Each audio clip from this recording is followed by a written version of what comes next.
élections sénatoriales, le président convoque pour le 14 avril 2013, bien avant les municipales et les législatives, un décret qui tombe au lendemain de la prorogation de la date des inscriptions sur les listes électorales par Elections Cameroun. Voilà entre autres sujets que nous aurons à développer au cours de cette rétrospective de la semaine. Ça y est, Benoît XVI est désormais pape émérite. Le souverain pontife a fait ses adieux jeudi dernier à la communauté chrétienne tout entière. Le poste reste donc vacant et les regards désormais tournés vers l'avenir. Bonjour à tous et bienvenue dans cette rétrospective.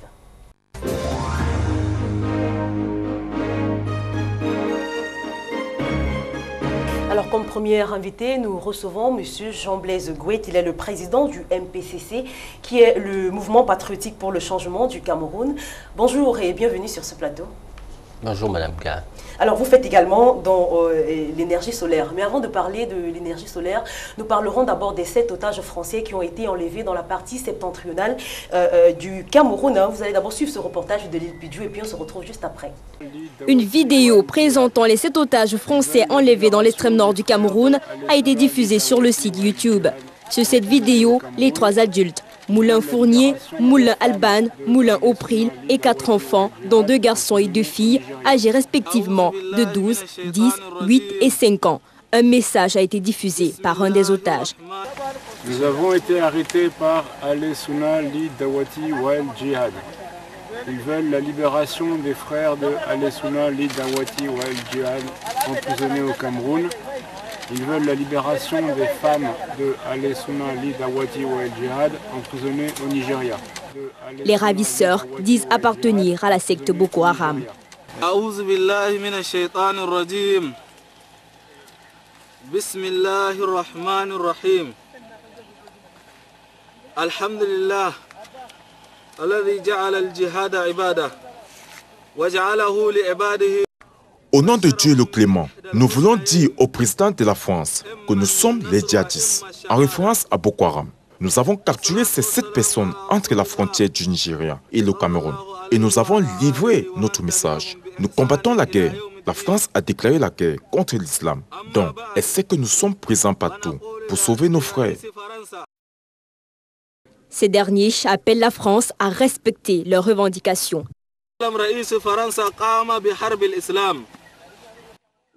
Nos revendications sont les suivantes.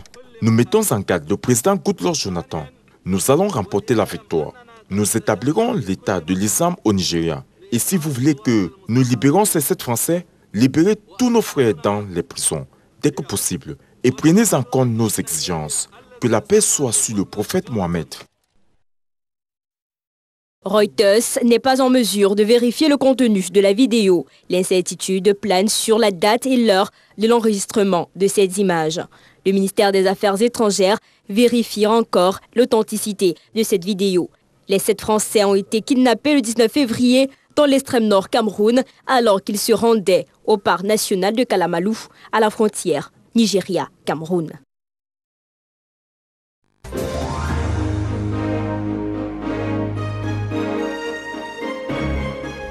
Alors, Monsieur Gouet, nous l'avons suivi dans ce reportage de l'île Pidjou. On a les islamistes du Boko Haram qui exigent la libération de leurs familles, notamment leurs épouses et leurs frères, emprisonnés respectivement au Cameroun et au Nigeria. Tout d'abord, est-ce possible que ces prisonniers soient relâchés sur un simple ordre de ces rebelles?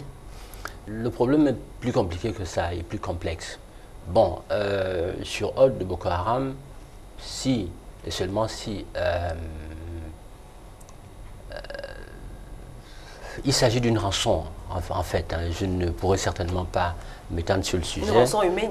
Une rançon humaine. Oui. Parce qu'en fait, nous savons que la région de cette région du Nord longe pratiquement le Nigeria. Et donc, aujourd'hui, allons savoir si c'est le Boko Haram, si c'est des bandits armés qui ont carrément enlevé ces Français et qui veulent les revendre à Boko Haram.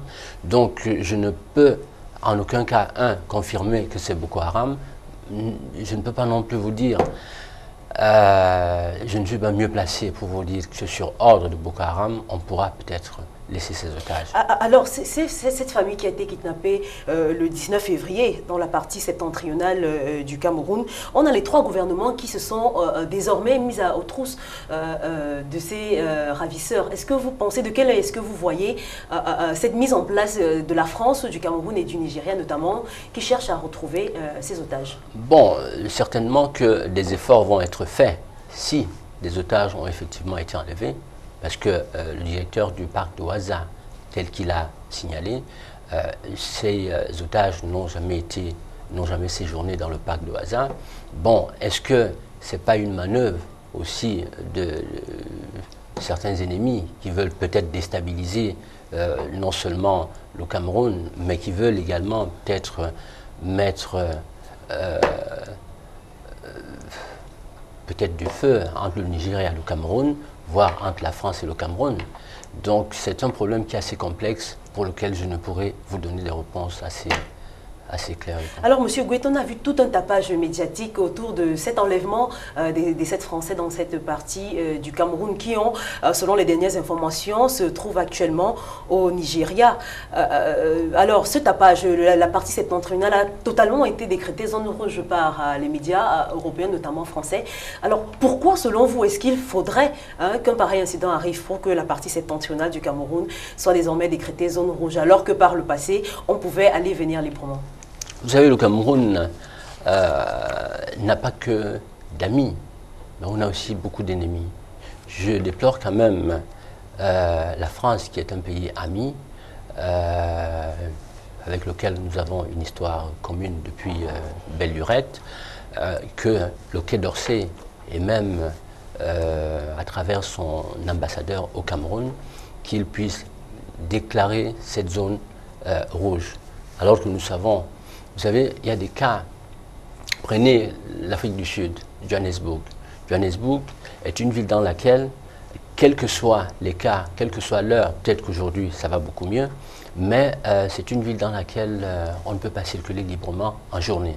La France même également, on a vu cette semaine encore, il y a eu en plein Paris des attentats.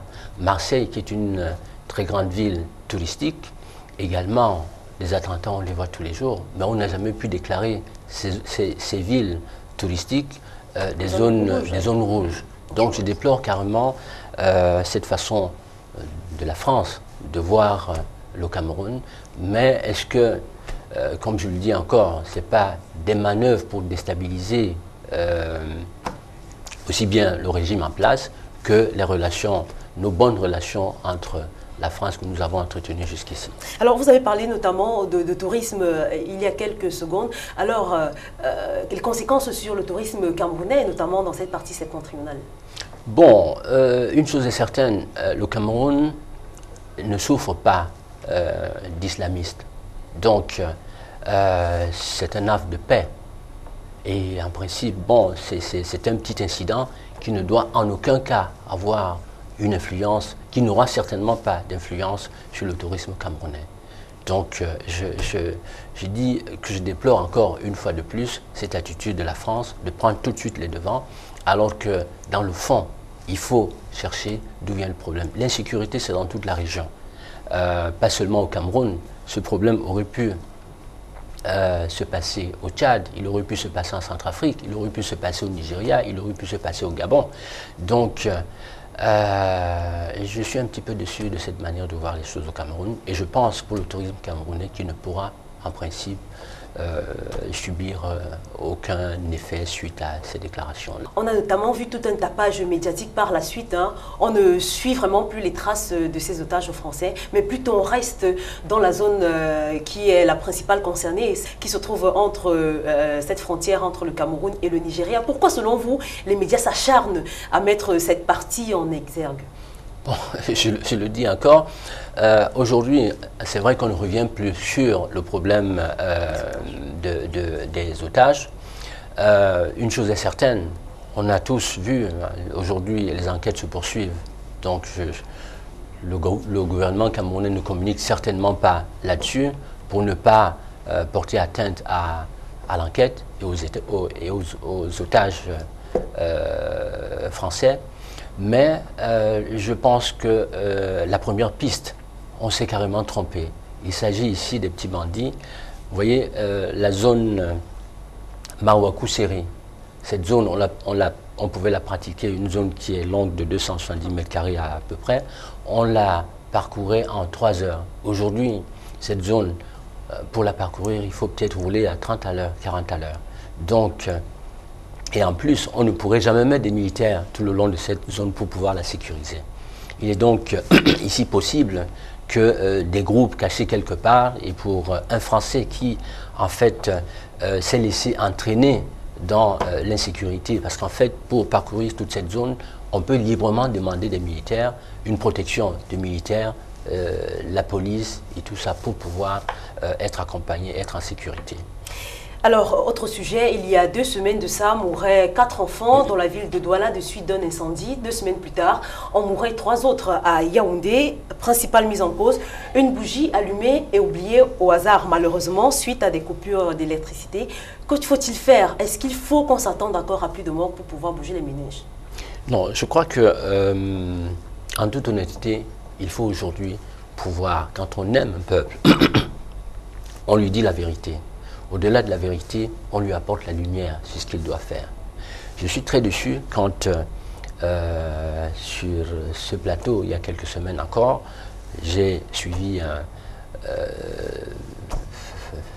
sur un panéliste qui disait carrément qu'il fallait aujourd'hui que les Camerounais s'organisent, reviennent à la lampe tempête, à la bougie, et même pour certains qui s'organisent à acheter des groupes électrogènes.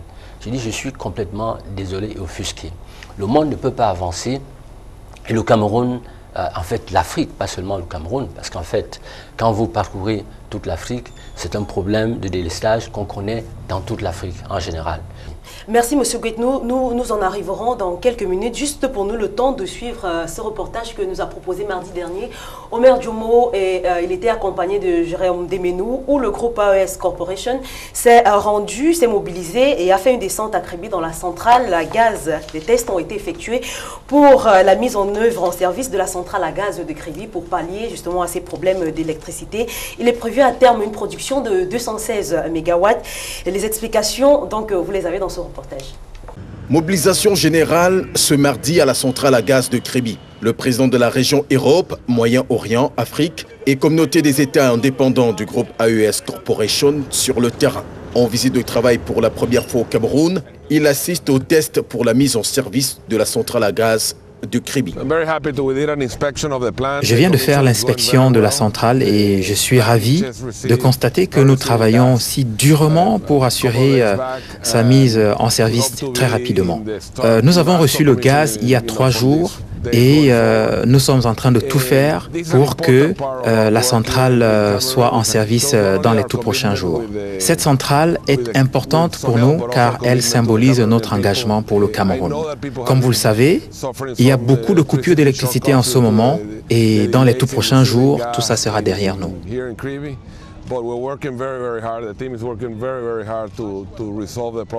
3 jours après l'arrivée du gaz, les opérations s'accélèrent. Comme le prévoit le planning, le test des équipements de réception sont en cours et l'on s'assure que le gaz respecte les standards. Simultanément, les moteurs sont en marche, au gazoil, ceci pour les préparer à recevoir du gaz.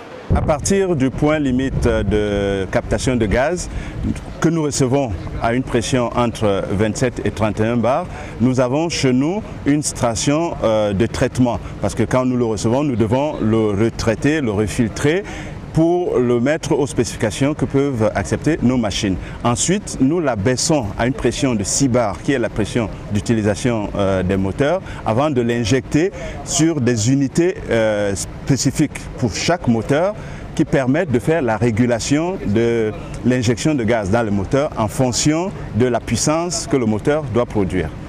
Le process ainsi lancé, la centrale à gaz va monter en charge progressivement jusqu'au 23 mars, date à laquelle elle sera prête à fournir sa pleine capacité.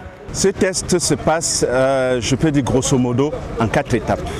La première étape qui dure depuis hier et est prévue être terminée aujourd'hui, c'est la mise en service de nos équipements de réception de gaz. Une fois cette étape terminée, je pense aujourd'hui, Demain, on va commencer à faire fonctionner, à faire la mise au point de chacune des machines. On en fera 2 par jour. Au bout de 7 jours, on sera certain que chacun des moteurs fonctionne correctement au gaz. Alors nous allons faire ce qu'on appelle les essais de performance. C'est-à-dire qu'on mettra tous les 13 moteurs en marche et on les montera jusqu'à leur puissance nominale. Donc on produira les 216 MW. À ce moment-là, ils seront injectés sur le réseau pendant une période entre 6 et 8 heures. Nous avons publié un planning, c'est celui-là que je viens de redonner de manière, voilà, qui donne la date du 23 mars pour la période à laquelle, effectivement, nous déclarerons la centrale prête à délivrer toute son énergie sur le réseau. Une fois la centrale à gaz mise en service et les 216 MW dégagés, les responsables d'AES Sonel évoquent déjà son extension pour porter la production à plus de 300 MW, enfin de juguler définitivement les délestages.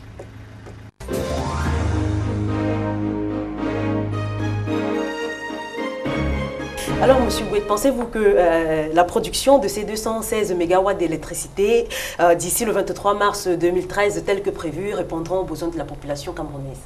Bon, je ne voudrais pas rentrer dans la démagogie. Je ne suis pas démagogue, je suis un réaliste. Hein. Et les effets d'annonce, le gaz de Kribi, les délestages planifiés, les centrales thermiques n'arrangeront pas le détresse des Camerounais aujourd'hui. Je crois que nous avons des problèmes aujourd'hui et il faut des solutions aujourd'hui. Et des solutions actuelles, nous les avons. Je le dis encore, le panneau solaire, il est là. La lampe solaire, elle est là. Cette lampe solaire qui est une lampe écologique, qui est une lampe qui ne demande rien d'autre que le soleil et nous avons la nature.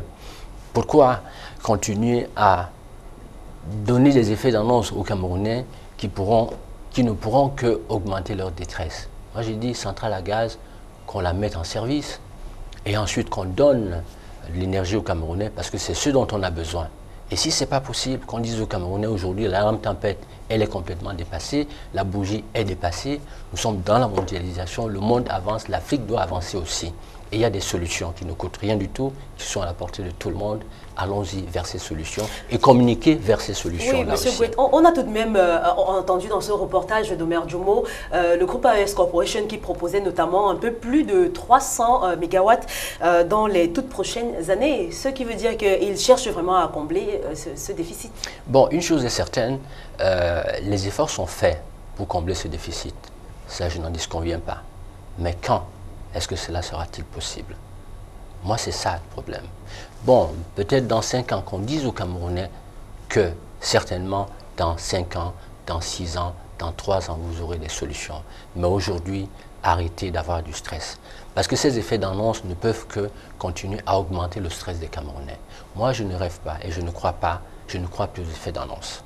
Alors, nous continuons avec plusieurs barrages qui sont notamment en cours d'exécution ou bien annoncés. On attend la pose de la première pierre pour certains barrages, dont celui de Mekine qui produira environ 15 MW d'électricité, Meveleux 221 MW, et aussi le barrage de Lompanga qui est pourtant un barrage de retenue d'eau qui, quant à lui, pourra produire entre autres 30 MW d'électricité. Pourtant, le déficit qu'affiche le Cameroun aujourd'hui est de pratiquement 700 MW et la production actuelle oscillera dans les 600 MW. Nous allons d'abord voir ce reportage de Jean-Jacques Zé qui nous parle du déficit qu'il faut absolument combler au Cameroun actuellement.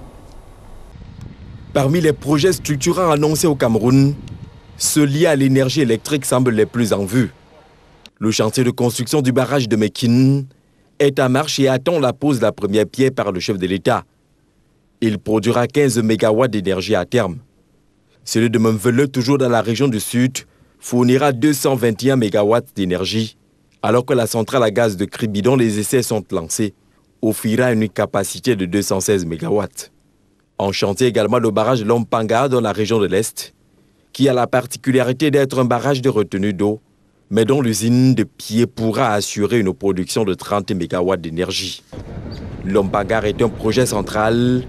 Sa réalisation conditionne beaucoup d'autres projets. En construisant ce barrage réservoir, nous doublons la capacité de régularisation du fleuve Sanaga. C'est-à-dire que Lompanga, à lui seul, représentera la somme des 3 autres barrages réservoirs réunis. C'est-à-dire qu'avec les 6 milliards de mètres cubes d'eau, on régularisera le fleuve Sanaga à plus de 1000 mètres cubes secondes, contre 700 aujourd'hui. Ceci représente à peu près à Sonloulou et Edea une énergie hydroélectrique garantie de près de 170 MW. Sa mission première est de régulariser le début du fleuve Sanaga et ses avantages englobent même des gains financiers. C'est l'équivalent des centrales thermiques de Limbe et Yassa réunies. Puisque Limbe c'est 85 MW et Yassa c'est à peu près 85 MW. Et c'est donc de l'énergie hydroélectrique garantie qui va remplacer l'énergie thermique qui coûte cher. En faisant cependant des calculs, en dehors des centrales thermiques d'urgence, le déficit affiché actuellement au Cameroun selon plusieurs documents est de 700 MW. La production des initiatives actuelles se situe à environ 600 MW. Il restera donc un petit gap qui peut malheureusement s'élargir compte tenu de la demande toujours croissante au Cameroun. Avec l'un des plus gros potentiels énergétiques africains, le Cameroun doit encore investir dans la production énergétique. La production totale actuellement est de 1000 MW.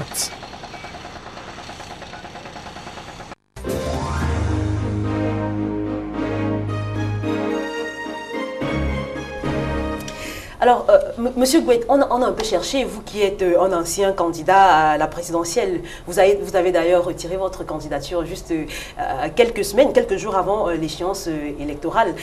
Vous faites également dans l'énergie solaire, notamment on a des lampes qui portent votre effigie carrément. Est-ce politique ou alors vous êtes un simple commerçant, chercheur qui cherche à combler justement ce déficit énergétique? Vous savez, je suis d'abord Camerounais et j'aime ce peuple-là. Nous faisons tous de la politique, tous. Chaque Camerounais fait de la politique quelque part. Et je pense que nous avons tous le devoir de chercher à apporter des solutions. Et je suis en plus, tel que vous le dites si bien, doublé d'une casquette politique.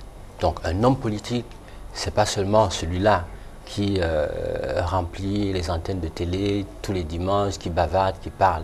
Mais un homme politique doit être celui-là qui apporte des solutions. Donc, à mon niveau, à mon petit niveau, c'est une solution que j'apporte.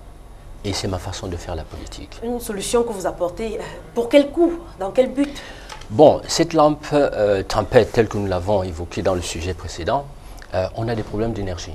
Il y a des enfants qui meurent tous les jours. On en a vu encore il y a quelques semaines. 4 enfants sont morts à Yaoundé, 3 enfants sont morts ici à Douala. Et une bougie coûte 100 francs. La bougie. Si une famille utilise 2 bougies par jour, ça fait 6 000 francs par mois de bougie. Alors 6 000 francs de bougie par mois, est-ce que ça vaut une vie? Au-delà de 6 000 francs par mois, 10 mois, ça fait 60 000 francs. Une lampe solaire, vous l'achetez telle que la nôtre que nous avons mise en service, donc pensée et conçue. Cette lampe solaire, vous l'avez pratiquement à 15 000 francs, 16 000 francs prix de gros, 17 500 francs prix public.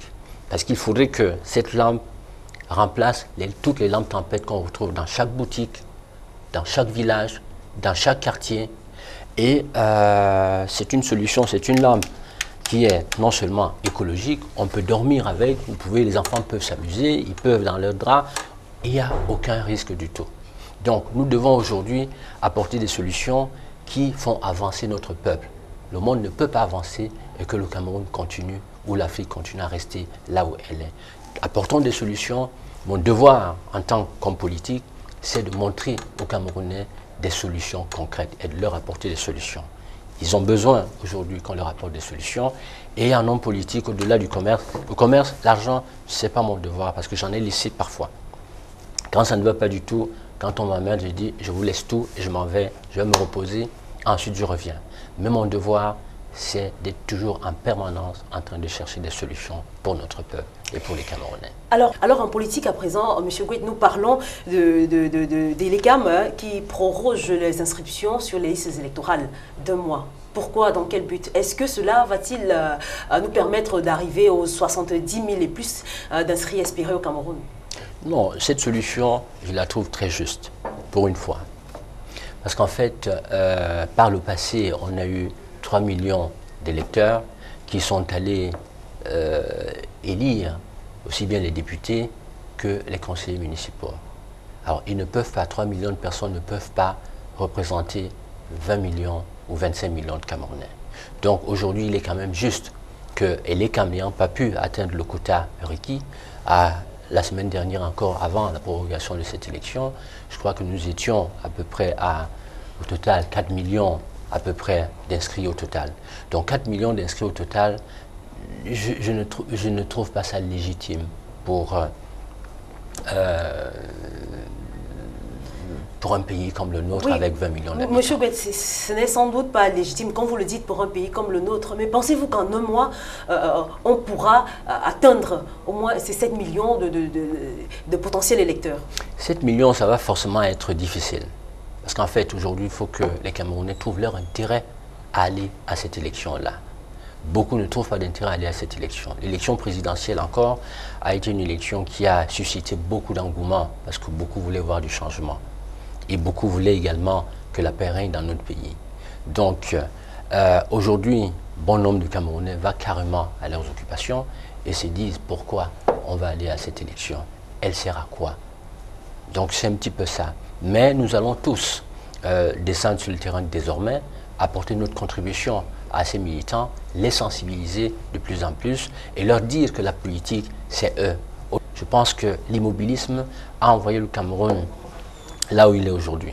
Et si nous voulons tous sortir de cet immobilisme-là, on ne peut pas que rester pour critiquer les autres. Soyons également des acteurs et voyons ce que nous pouvons chacun de nous, à son niveau, apporter à notre peuple. Alors, Monsieur Gouet, parlons de toute autre chose, des sénatoriales qui n'ont rien à voir avec les inscriptions sur les listes électorales, comme semblent le croire certains Camerounais. Le président de la République, 24 heures plus tard, convoque les sénatoriales pour le 14 avril 2013. Alors, vous qui êtes homme politique, quelle lecture faites-vous de cette convocation des sénatoriales le 14 avril? C'est vrai que c'est un coup de force.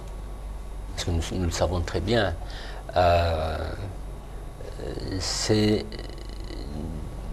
qui sont ceux qui vont élire d'ailleurs les sénateurs? C'est pas vous et moi, non. C'est les conseillers municipaux, c'est les députés qui sont là aujourd'hui, qui en fait devront aller élire ces sénateurs-là. Mais sont-ils légitimes aujourd'hui? Voilà, j'allais le dire, ces députés dont le mandat a d'ailleurs expiré, on l'a vu prolonger encore de quelques mois et même de quelques années. Voilà. Je ne trouve pas cela juste de pouvoir aujourd'hui convoquer cette élection sénatoriale avec des personnes qui en fait ne représentent pas la volonté du peuple et ne seront même plus là demain. Parce que beaucoup de ces députés, beaucoup de ces conseillers municipaux vont certainement aller en retraite. D'autres vont être remplacés par une nouvelle génération qui est là. Et cette génération, c'est elle, en fait, qui devrait être là pour mettre ce premier Sénat qui fera l'histoire de notre pays. Mais malheureusement, ça n'a pas été ça. Et la colère, d'ailleurs, du président John Fundi, qui demande à ses militants aujourd'hui d'aiguiser des machettes pour faire face à ça, je la trouve un petit peu légitime. Mais on a tout de même vu quelques hommes politiques venant du SDF qui sont encore en poste actuellement. John Fundi, le chairman, ne leur a pas demandé de quitter les lieux. Bon, l'Assemblée a à peu près combien de députés? Quel pourcentage ont-ils de députés là-dedans? Les conseillers municipaux que nous avons au Cameroun aujourd'hui, quel pourcentage l'opposition a-t-elle à l'intérieur? Donc, en fait, on voit tout de suite que le Sénat va être un Sénat du grand parti au pouvoir qui, après la prochaine élection législative, dans moins de 6 mois, verra tout ce monde qui aura élu ce Sénat prendre la retraite. Donc, il aurait quand même été juste que ce Sénat soit non seulement représentatif, qu'il soit à la volonté effective du peuple, parce que les députés, les conseillers municipaux sont quand même les élus du peuple. Et ces élus du peuple devraient, en principe, être ceux-là même qui devraient aujourd'hui, parce que c'est quand même, il ne faut pas oublier que c'est notre premier Sénat depuis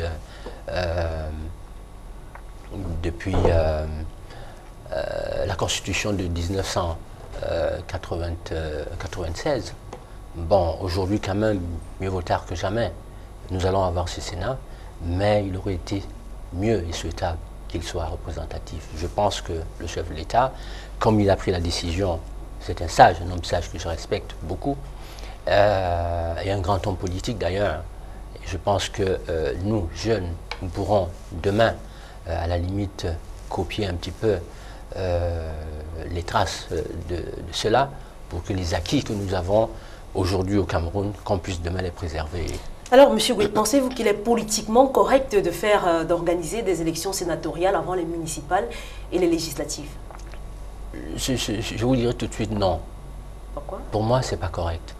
Parce que dans un autre contexte, oui, ça aurait pu être correct. Si jamais il y avait eu un incident majeur qui nous forçait à le faire. Mais aujourd'hui, comme je le disais tantôt, ceux qui vont élire ces sénateurs, aujourd'hui ne sont pas légitimes. Ils sont plutôt des personnes nommées par... parce que s'ils sont là, leur mandat est expiré depuis. C'est le président de la République qui l'a rallongé. Donc c'est par décret. Et Alors, nous allons à présent suivre ce reportage que nous proposent Ruben Malik Djumbissi et Freddy Nkoué sur le Sénat, qu'il a présenté d'ailleurs comme étant un organisme pompier pour le Cameroun. C'est juste après que nous retrouverons M. Gouet. La convocation du corps électoral, consécutive à un décret du président Paul Biya en vue des sénatoriales, défère la nécessité de mieux comprendre le rôle de l'institution. Le Sénat qui pose dans notre pays ses fonds baptismaux. Une innovation institutionnelle qui, de l'avis de l'expert, va légiférer en tant que deuxième chambre parlementaire, encore appelée Comité des sages, avant de répondre à un certain nombre de préoccupations. Professeur Aboya Manassé, universitaire, directeur exécutif du groupe de recherche sur le parlementarisme et la démocratie en Afrique. Le Sénat est une chambre parlementaire. Le Sénat est également appelé à légiférer et également à assurer une double représentativité qui assure théoriquement une meilleure qualité de la législation, parce qu'un même texte peut être donc examiné par les deux chambres et assurer une meilleure qualité de la législation. Il faut dire que c'est depuis 1996 que les sénatoriales sont attendues. Depuis plus d'une décennie donc, des opinions et autres jugements plus ou moins contradictoires fusent de toutes les chapelles politiques au sujet de cette institution. Or, selon le professeur Aboya Manassé, la nécessité de la mise en marche de la deuxième chambre parlementaire n'est plus à démontrer. Le Sénat est, selon lui, un grand outil de calibrage pour rechercher la paix. Le cas de la République démocratique du Congo est suffisamment éloquent. Moi, je pense que le débat sur ce point est un débat dépassé, parce que même pendant les indépendances, on avait évoqué les raisons de surcharge budgétaire, d'autres de surcharge parlementaire. Mais je pense que le Sénat est l'aboutissement des accords de la tripartite. Et la Constitution a officiellement reconnu et intégré le Sénat comme institution à part entière dans le bicaméralisme constitutionnel du Cameroun. Le président de la République nomme 30 membres sur les 100 sénateurs.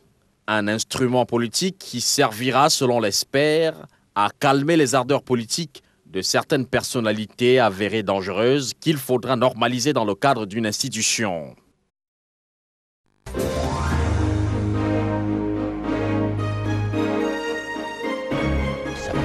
Alors, M. Gouet, on a les sénateurs qui auront un mandat de 5 ans renouvelable, bien entendu, dans les prochains mois, les mois à venir. Est-ce que vous trouvez, nous avons 10 sénateurs par région, ça fait 100 sénateurs au Cameroun. Est-ce que vous trouvez que cela est-il correct? Cela est-il suffisant pour le Cameroun, ou alors cela est-il trop pour le Cameroun? Bon, trop, je ne le dirai pas. Insuffisant, non, parce que le nombre me paraît quand même, il paraît assez.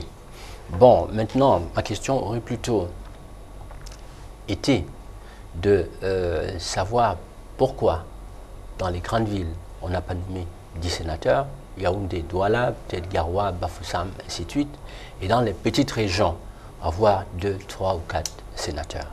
Mais bon, je pense également que l'équilibre régional primant, on ne pouvait prendre 10 régions par-ci, 10 sénateurs par-ci, 3 ou 4 sénateurs de l'autre côté. Donc, pour les besoins d'équilibre régional, je pense que ça peut être correct. Alors, selon la Constitution, le président est habilité à élire 3 sénateurs par région et les 7 autres seront bien entendu élus par la population, par les citoyens. Alors, quel regard sur cette loi qui donne ordre, qui donne le décret au président de pouvoir élire 3 sénateurs par région? Nous sommes dans un système, vous voyez, et ce système a choisi que ce soit ainsi. Demain, peut-être que si j'arrivais à être le prochain président demain, on verra avec le nouveau Parlement ou le prochain Parlement comment est-ce que, si on peut le réduire, ou alors s'ils doivent tous être votés par le peuple. Parce qu'en fait, il faut quand même laisser le choix et la souveraineté de choix au peuple. Aujourd'hui, le président de la République peut nommer, il a le droit de nommer 3 sénateurs, et puis les 7 autres vont être des élus. Bon, ça c'est le choix du système, ça a été une décision prise à l'Assemblée, qui a été adoptée par, acceptée, adoptée, promulguée. Je crois qu'aujourd'hui, on ne peut plus revenir là-dessus. Alors, si vous étiez président, probablement, vous reviendrez sur les lois camerounaises. Merci, M. Goué, d'avoir été avec nous sur ce plateau de la rétrospective. Merci beaucoup. Je n'ai pas dit que je reviendrai forcément sur les lois camerounaises. Par contre, ce que je pourrais faire, un autre système, peut-être d'autres méthodes. Mais nous apporterons une contribution certainement. Merci d'avoir été votre invité sur ce plateau.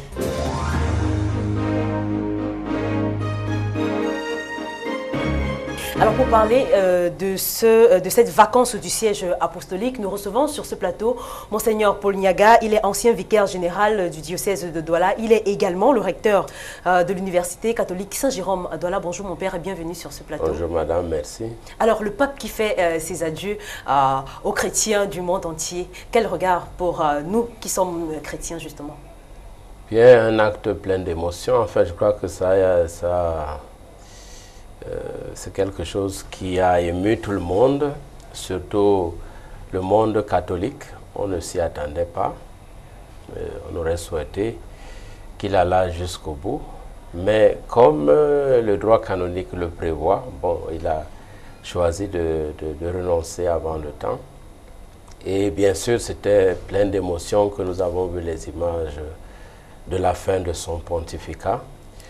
Mais aussi, bien sûr, le cœur plein d'espérance parce que l'Église continue. Lui-même, le pape, il a dit, le guide suprême de l'Église, en réalité, c'est Jésus-Christ lui-même. Donc, c'est cette même espérance qui anime les chrétiens catholiques partout dans le monde entier. Alors, il a notamment évoqué plusieurs raisons de son départ, notamment son âge avancé. Il ne pouvait plus, il n'était plus capable de gérer, comme le veut le Seigneur, l'Église catholique romaine. Oui, mais visiblement, je crois que tout le monde a pu le voir. C'est à peine si... Voilà, le pape marche avec beaucoup de difficultés. Et puis, je crois qu'il a voulu nous donner une grande leçon d'humilité. Conduire l'Église est quelque chose de très grand et grave en même temps. Alors, cela suppose, comme il a dit, qu'on soit en pleine possession de toutes ses facultés, qu'on soit en bonne santé physique et qu'on ait des énergies qu'il faut pour pouvoir mener une charge aussi importante. Bon, et maintenant, les gens spéculent, mais ce n'est pas ça l'essentiel. L'essentiel, c'est qu'effectivement, c'est prévisible, le droit a prévu qu'un pape, pour des raisons comme celles évoquées par Benoît XVI, peut décider qu'il ne peut plus continuer. Voilà. Alors la semaine dernière, ils étaient des centaines de milliers, même de milliards de catholiques à dire au revoir au pape Benoît XVI. C'est un récit que nous a d'ailleurs proposé Lille Pijou. Nous le suivons et puis nous retrouvons Monseigneur Paul Niaga juste après. Le pape fait ses adieux place Saint-Pierre. Après 8 années de pontificat, le pape Benoît XVI a été acclamé ce mercredi pour sa 348e audience générale pour une foule estimée à plus de 100 000 fidèles et touristes. Le pape Benoît veut profiter de cette occasion pour dire au revoir. Les gens veulent dire au revoir au pape. C'est très compréhensif pour moi. Beaucoup de gens sont venus à l'audience générale d'aujourd'hui pour écouter le Saint-Père une fois de plus et de lui montrer que nous sommes tous reconnaissants pour ses services au cours des 8 dernières années. Le pape a annoncé le 11 février dernier qu'il n'aurait plus les forces d'assumer ses fonctions face aux défis d'un monde en pleine mutation. Un départ qui a créé des remous au sein de l'Église. Le nouveau pape, sans aucun doute, sa tâche est de diriger l'Église dans l'avenir et se pencher sur les questions que le pape Benoît a laissées. Par exemple, la question de l'évangélisation. Il devrait apporter une nouvelle vie à ces questions et trouver les réponses. Jeudi, après avoir salué les cardinaux, Joseph Ratzinger quittera le Vatican sans cérémonie pour se retirer dans la prière. Un conclave doit se réunir en mars à une date encore inconnue. Plus d'une centaine de cardinaux électeurs se réuniront pour une fois dans la chapelle Sistine. Le Vatican espère que le successeur sera élu rapidement et pourra célébrer Pâques à la fin du mois de mars.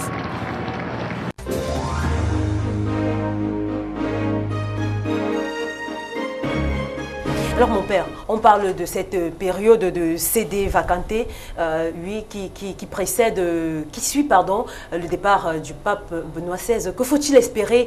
Est-ce que le collège des cardinaux qui doit se retrouver probablement lundi prochain, est-ce qu'on pourra avoir le pape comme prévu d'ici la fin du mois de mars 2013? Disons, revenons déjà justement sur cette expression de CD vacante que vous avez évoquée. En effet, effectivement, quand le pape meurt ou quand il renonce à sa charge, le siège de Pierre devient vacant.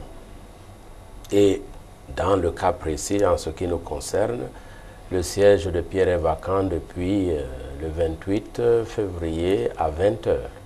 Donc, et il le sera jusqu'au moment où les cardinaux électeurs auront accompli leur mission, à savoir celle d'élire un nouveau pape. Et il ne suffira pas d'avoir élu un nouveau pape. Le nouveau pape devra accepter, enfin, il voudra, parce qu'il peut ne pas accepter l'élection. Alors, une fois qu'il a accepté et qu'il s'est donné un nom pour sa mission, alors on peut dire oui, on a un pape canoniquement élu. Voilà, alors en ce moment-là, c'est la fin du siège, de la vacance du siège. Alors mon père, dans le cas où le pape qui a été choisi à l'unanimité par les cardinaux qui vont se rendre au Vatican lundi prochain, que faudra-t-il faire dans le cas où le pape choisi renonce? Puisque le pape est élu, et il faut passer par de nouvelles élections. Oui, oui. Parce que c'est ce qui est prévu par la loi de l'Église. Il y a une constitution, un motu proprio, Universi Dominici Gregis, qui prévoit ce qu'il faut faire pendant la vacance du siège et notamment comment élire le nouveau pontife. Et bon, une autre chose peut-être importante que les spectateurs devront connaître, c'est que pendant qu'est-ce qui se passe pendant cette période, parce que beaucoup se posent la question. Eh bien, déjà, il y a des fonctions qui cessent. On peut dire que tous les cardinaux qui sont préfets de dicaster romain, on n'entend pas dicaster, n'est-ce pas, un ministère comme on pourrait dire le ministère de la Santé dans le gouvernement de M. Paul Barthélemy Biya-Bemvondo, notre président, c'est un exemple. Et alors, à Rome, au Vatican, au niveau de la curie, il y a donc des chefs de dicaster qui sont des cardinaux, qui peuvent aussi être des archevêques. Quand le pape meurt, ou alors quand le siège est vacant par renonciation, comme c'est le cas, leur fonction cesse. Il n'y a que quelques-uns qui continuent. Et parmi ceux qui continuent, nous avons la figure du Camerlingue.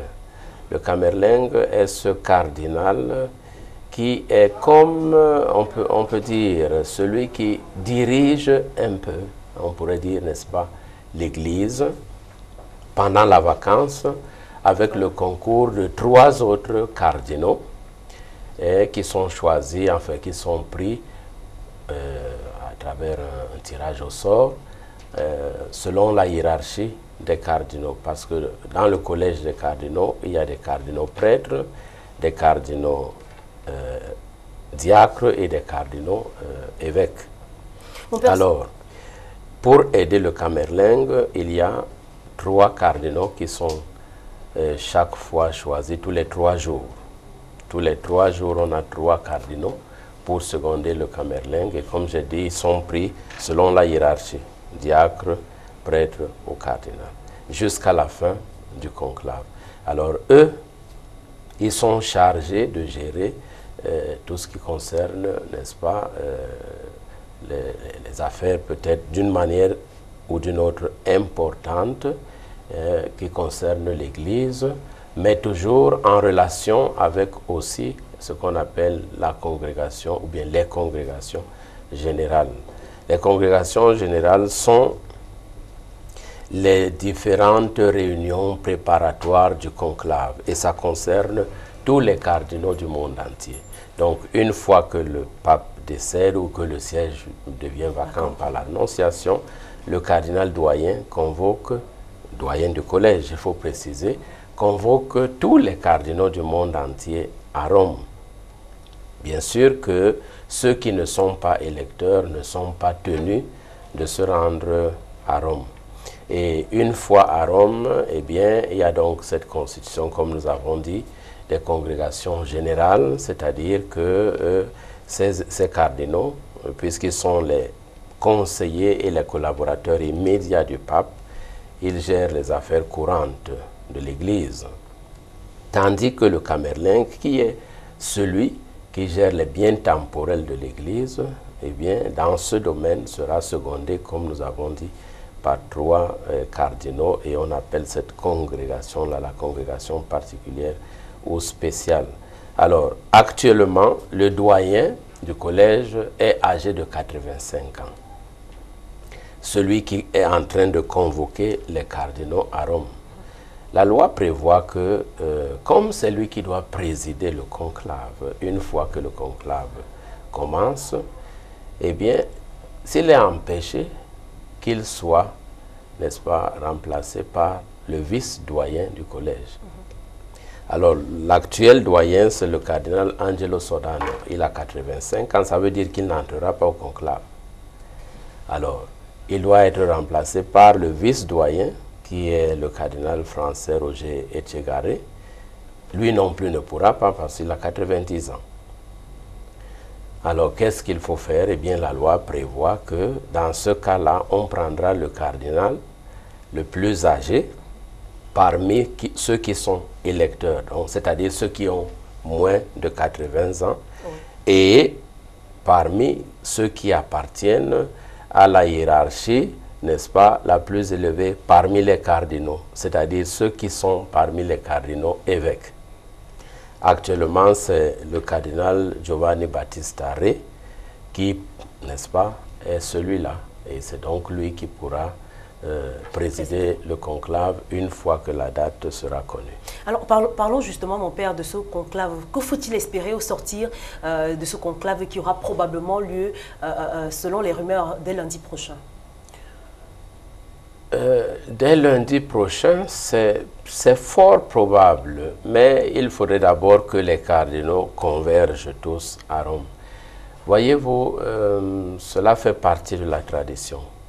Ils ont besoin de se rencontrer avant la date du conclave pour un échange d'idées, non pas pour faire des pactes ou des accords, parce que c'est formellement interdit par la loi, et les cardinaux qui se trouveraient en train de faire des pactes ou des accords, eh bien, seraient punis par la sanction late sententiae d'excommunication. Voilà. Alors, mais ils ont besoin de se concerter, de se rencontrer avant le début du conclave. Alors, c'est ce qui va se passer. Alors, étant donné que c'est vrai, le pape a annoncé sa renonciation bien avant, donc les cardinaux ont eu le temps de savoir à peu près quand il faudrait être à Rome. On suppose que tout le monde sera à Rome au plus tard lundi. Mais est-ce que le conclave va commencer lundi? Je dis c'est fort probable, tout comme ils auront besoin encore de se rencontrer pour décider de la date ensemble quand ils seront réunis à Rome. Bon. Alors, et à la fin du conclave, ce qu'on attend du conclave, c'est que les cardinaux, conduits par l'Esprit Saint et conduits également uniquement par leur conscience, nous donnent un pape selon le cœur de Jésus. Alors, nous restons dans l'émotion. Nous allons suivre ce reportage que nous a proposé une consoeur de l'AITV sur cette renonciation du pape Benoît XVI. Hein. Il a fait ses adieux aux chrétiens du monde. C'était devant une foule de près de 150 millions.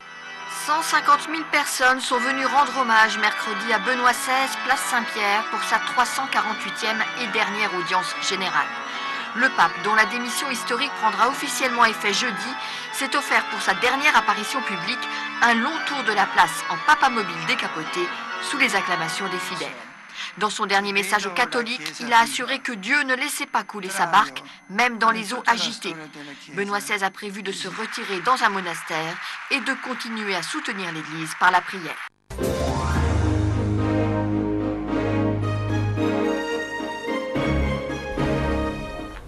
Alors, mon père, le pape qui renonce, qui s'en va, le siège qui reste vacant, la Pâque qui est prévue pour le 31 mars 2013. Qu'est-ce que nous pouvons attendre justement de ce conclave? Le nouveau pape qui sera porté à la tête du Vatican, qu'est-ce que nous pouvons espérer qu'il célèbre justement cette Pâque? Mais justement, c'est notre prière que nous puissions célébrer la Pâque avec un nouveau pape. Voilà, alors, quelle lecture justement de la venue d'un nouveau pape? C'est le cadeau que le Seigneur et les cardinaux nous auront donné pour Pâques. Ce serait un très beau cadeau. Alors, bien avant cela, mon père, le dimanche 24 mars, ce sera dimanche des Rameaux, bien entendu. Oui. Alors, nous, les chrétiens catholiques du monde, que peuvent-ils faire pendant que le collège des cardinaux, eux, ils seront réunis du côté du Vatican? Mais justement, prier. Prier, et c'est ce que le pape Benoît XVI nous a demandé de faire. Et la chose la meilleure à faire en ce moment, c'est la prière, et non pas des spéculations inutiles. Et ça va dans tous les sens. Vous le savez, vous appartenez aux médias, mais vous savez que on voit toutes sortes d'images, et puis on lit toutes sortes d'articles qui n'ont rien à voir avec la réalité. Tout simplement parce qu'il faut tirer contre l'Église. Mais en réalité, la seule chose qui vaille, c'est la prière. Le Seigneur lui-même a prié avant de choisir ses 12 apôtres. C'est tout à fait normal que nous accompagnions le rôle primordial des cardinaux en ce moment, et surtout ceux qui ne sont pas électeurs et qui ne seront donc pas au conclave. Leur rôle primordial, c'est la prière. Donc, ceux qui sont à Rome resteront là-bas en prière. Et puis, le pape a demandé, il est demandé aussi à travers le motu proprio que nous avons cité tout à l'heure, que les cardinaux non électeurs qui ne sont pas à Rome animent également les prières dans leurs pays respectifs. Voilà. Donc, c'est vraiment la prière est le mot d'ordre en ce moment, et rien ne dépasse la prière. Nous savons que le Seigneur nous exaucera, et peut-être d'ici Pâques on aura le pape. Quelle lecture faites-vous? Nous sommes en période sainte. Le pape qui renonce en période sainte, le collège qui s'est réuni en période sainte, on attend le nouveau pape en période sainte. Quelle lecture faites-vous de ces événements qui coïncident avec la période sainte que traverse le monde? Voilà, je ne sais pas ce que vous entendez par période sainte. C'est vrai que le temps de carême auquel vous faites allusion, oui, on l'appelle le saint temps de carême, c'est vrai. Mais sachez que le temps, en général, a été sanctifié, et de façon permanente, par l'entrée de notre Seigneur Jésus-Christ dans le temps, à travers le mystère de l'incarnation. Donc, il n'y a pas un seul temps qui ne soit pas sanctifié. Que ce soit le temps de carême, que ce soit pendant l'Avent, que ce soit, je ne sais pas, n'importe quel moment de l'année, du temps, eh bien, il peut arriver que nous n'ayons plus de pape. Que le siège soit vacant, et donc qu'il y ait la nécessité, n'est-ce pas, d'élire un pape. Le temps est le temps de Dieu. Et alors, tout le temps étant sanctifié, tout le temps est bon pour faire la volonté de Dieu. Pour l'instant, il voudrait que nous prions pour avoir un pape, et c'est tout à fait normal que nous prions. Que ça ait lieu pendant le temps de carême, je ne dis pas que c'est un signe des temps, c'est la volonté de Dieu qui voudrait que ça se passe ainsi en ce moment. Peut-être qu'on a déjà eu d'autres conclaves pendant cette même période. Voilà, c'est lui le Seigneur, le maître de l'histoire et du temps, c'est lui qui nous dirige. Nous devons simplement comprendre ce qu'il veut nous dire. Alors, malheureusement, le Cameroun ne sera pas représenté lors de ce conclave. On a notre cardinal qui est âgé d'un peu plus de 85 ans, ce qui ne sera pas possible. Mais que nous pouvons-nous espérer, nous qui sommes absents de ce conclave des cardinaux? Je ne pense pas que nous devions dire que le Cameroun sera absent. Non, parce que ce que nous avons dit, c'est que en fait, lorsque le siège est vacant, le cardinal doyen du collège convoque tous les cardinaux de la terre à Rome, y compris donc son éminence, le cardinal Christian Toumi. Voilà, lui aussi, il sera convoqué, même s'il a déjà plus de 80 ans. Donc, mais la seule différence, c'est qu'il ne pourra pas entrer dans la chapelle Sixtine pour l'élection d'un pape, pour être élu ou alors pour élire un pape, à cause simplement de l'empêchement d'âge. Mais sinon, le Cameroun est représenté par notre cardinal qui reste cardinal de Sainte Église romaine et qui continue donc de soutenir le pape par le conseil, par la prière, et qui continuera de conseiller le nouveau pape. Donc le Cameroun reste présent, même si on ne peut pas être présent dans le conclave à travers notre cher cardinal Christian Toumi, mais on est présent parce qu'il reste un des conseillers principaux du pape. Alors, il ne nous reste plus qu'à espérer que le nouveau pape, que la fumée blanche sortira, bien sûr, au sortir de ce conclave, et que le nouveau pape, célébrera la fête de la Pâque avec tous les chrétiens catholiques du monde entier. Ce sont les vœux que nous, n'est-ce pas, présentons au Seigneur et souhaitons de tout cœur que cela arrive effectivement avant Pâques pour que nous puissions chanter avec le nouveau pape le grand Alléluia que nous avons eu pendant ce temps de carême. Merci mon père d'avoir été avec nous sur ce plateau de la rétrospective. C'est moi qui vous dis merci. Alors nous recevions Monseigneur Paul Niaga, ancien vicaire général de l'archidiocèse de Douala, également recteur de l'université catholique Saint-Jérôme. Nous avons parlé de la renonciation du pape qui a créé beaucoup de remous, mais également nous restons dans la tristesse de son départ tout en espérant que le prochain pape célèbre la Pâque. Avec nous, retrouvons-nous la semaine prochaine pour une toute nouvelle rétrospective de l'information sur Canal 2 International.